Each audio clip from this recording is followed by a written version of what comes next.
আসসালামু আলাইকুম। বিকাল থেকে ঝড়ের তাণ্ডব তো আপনাদেরকে দেখিয়েছিলাম। বিকাল বলতে এই মাগরিবের একটুখানি আগে, মানে একেবারে গোধূলি লগ্নে। তো এখন 7:30 বাজে রাত। আর ঝড় প্রচুর হয়েছে, অনেক বেশি ঝড়, তার সাথে বৃষ্টি। এখন ঝড় বৃষ্টি দুটোই কিছুটা কম, কিন্তু এই ঝড়ে আমাদের অনেক বড় ক্ষতি হয়ে গেল।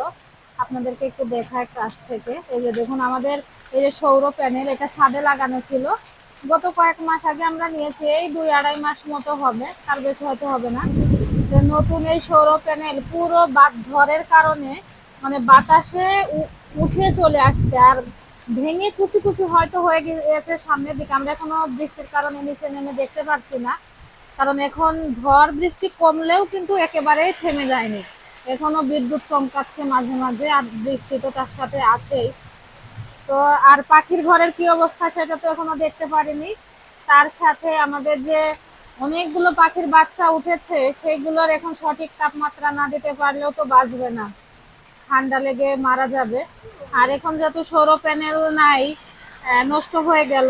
তো আগামীকাল যদি বিদ্যুৎ না মানে আসে, এখন তো বিদ্যুৎ নাই, না আসলে আমাদের পাখি কি হবে আল্লাহ পাক ভালো জানেন। আর তার সাথে শতাধিক ডিম কিন্তু আমাদের ইনকিউবেটরে আছে এখনো, কাল পরশুই ফুটবে।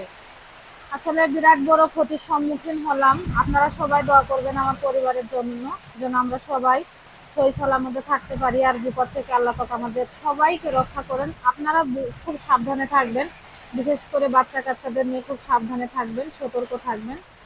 আর আবারও বলছি, আমার পরিবারের জন্য দোয়া করবেন। আসসালামু আলাইকুম।